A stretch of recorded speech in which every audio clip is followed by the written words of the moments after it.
आप देख रहे हैं न्यूज 24। आपके साथ में हूं मानक गुप्ता और मेरे साथ आप स्क्रीन पर देख रहे हैं आम आदमी पार्टी के सांसद राघव चड्ढा को। और राघव, जैसा कि आप समझ पा रहे होंगे, राघव इस समय हिंदुस्तान में नहीं है, वो सीधे स्विट्जरलैंड से मेरे साथ लाइव जुड़े हैं। दावोस में चल रहे वर्ल्ड इकोनॉमिक फोरम में वो हिस्सा लेने गए हैं। और यहां आपको यह भी बता दूं कि उन्हें सेलेक्ट किया गया है, शॉर्टलिस्ट करने के बाद उन्हें सेलेक्ट किया गया है कि वो वहां जाएं और वहां पर पार्टिसिपेट कर सकें भारत की तरफ से। बहुत स्वागत राघव चड्ढा। कैसा लग रहा है स्विट्जरलैंड में, दावोस में? बहुत अच्छा लग रहा है। बहुत ठंड है बाहर, बर्फ ही बर्फ है। -8 से -12 डिग्री टेम्परेचर पहुंच जाता है और कड़ाके की ठंड है। आप ज्यादा कुछ ऐसा लगता है लेकिन मिस नहीं कर रहे हैं। ठंड यहां भी है, बस बर्फ नहीं है यहां पे। बस बर्फ नहीं है, पर यहाँ कुछ ज्यादा ही ठंड है। इतनी ठंड हम जो उत्तर भारत में लोग रहते हैं, हमें इतनी आदत नहीं है। पंजाब में, दिल्ली में इतनी कड़ाके की ठंड को सहने की शक्ति नहीं थी, इसीलिए खूब स्वेटर जैकेट पहन के घूमते हैं। और बहुत ही बेहतरीन फोरम है मानक भाई। ये एक ऐसा बड़ा ही अद्भुत सा एक मेला होता है जो हर साल स्विट्जरलैंड के छोटे से गांव दावोस नाम के इस गांव में होता है, जिसमें दुनिया के सारे बड़े बड़े लीडर्स, कई दुनिया के प्रेसिडेंट्स, प्राइम मिनिस्टर्स, उद्योग जगत के बड़े बड़े नाम सब यहाँ पहुंचते हैं।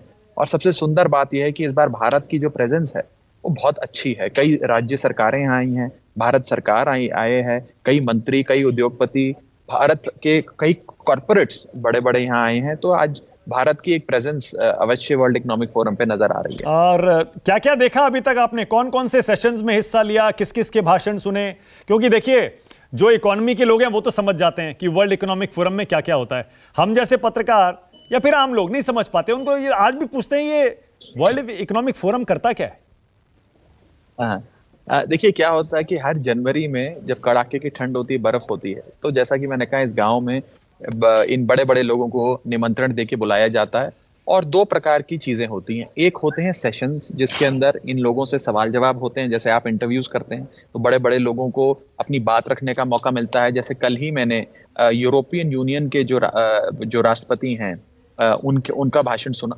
इसी के साथ साथ ऑन द साइडलाइंस जब समय बचता है तो 1-to-1 बायलैटरल मीटिंग्स भी होती हैं। यहाँ मीटिंग रूम्स बने हुए हैं, तो वहां पर आप एक मीटिंग शेड्यूल कर बड़े बड़े उद्योगपतियों से मिल सकते हैं। अपने सूबे में कैसे इन्वेस्टमेंट लानी है उसके बारे में उन्हें बता सकते हैं। आपका सूबा कैसे इन्वेस्टमेंट्स को प्रमोट करेगा उसकी चर्चा कर सकते हैं। तो ये सारी चीजें एक बहुत ही गंभीर वातावरण में एक बहुत ही महत्वपूर्ण बातचीत होती है, और वो फिर आगे जाके एक सकारात्मक दिशा को अपनाती है। अच्छा। मेरा अपना ये मानना है कि जी।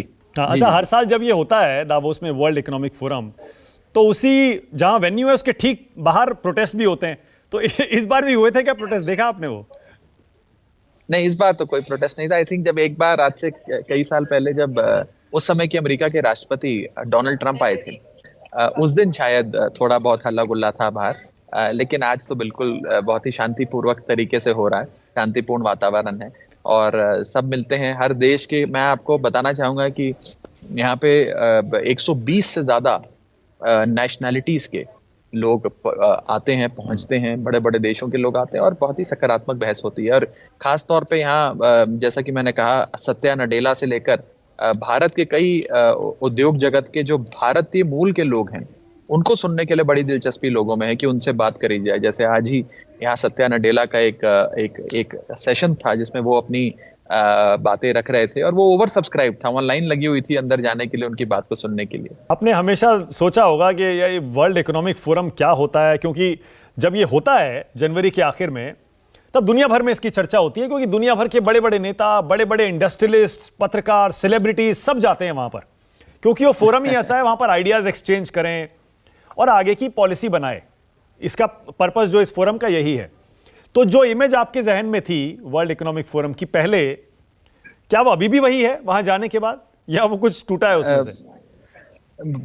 मैं आपको सच बताऊं तो मुझे जितनी मेरी सोच थी और जितनी मेरी खुद की समझ थी, अंडरस्टैंडिंग थी वर्ल्ड इकोनॉमिक फोरम को लेकर, उससे कहीं ज्यादा विशाल और कहीं ज्यादा अद्भुत है ये फोरम। जब मुझे ये यंग ग्लोबल लीडर का अवार्ड मिला था, तो मुझे लगा कोई सामान्य सा अवार्ड होगा, इसमें मुझे कुछ खास ज्यादा दिलचस्पी भी नहीं थी। लेकिन समय मिला, यहाँ आने का न्योता मिला, तो मैं आया। यहाँ आकर जरूर मैंने महसूस किया कि ये तो काफी बड़ी एक अपने आप में एक उपलब्धि भी है और एक बहुत बड़ा फोरम है, एक बहुत बड़ा प्लेटफॉर्म है। और यहाँ आपको चलते फिरते दुनिया का कोई भी हेड ऑफ स्टेट मिल जाएगा, कोई उद्योगपति मिल जाएगा और आप विस्तार से अपने देश के, अपने सूबे के बारे में चर्चा कर सकते हैं। तो एक अच्छा प्लेटफॉर्म है। मुझे पूरा विश्वास है कि वर्ल्ड इकोनॉमिक फोरम का एक बहुत ही सकारात्मक इस्तेमाल हिंदुस्तान के कई राज्य सरकारें और भारत सरकार करेगी। और खास तौर पे मेरी जो चर्चाएं रही हैं, जैसा कि मैंने आपको सेक्टर वाइज बताया, पंजाब में इन्वेस्टमेंट लाने की दिशा में जरूर उसको भी सफल बनाने की पूरी कोशिश करेंगे। ओके, बहुत धन्यवाद। थैंक यू राघव चड्ढा, आप जाइए, एंजॉय करिए। थैंक यू सो मच इस बातचीत के लिए। नमस्कार, मैं हूं मानक गुप्ता।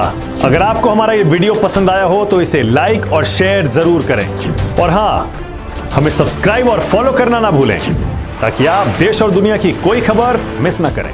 तो जुड़े रहिए हमारे साथ और देखते रहिए न्यूज़ 24।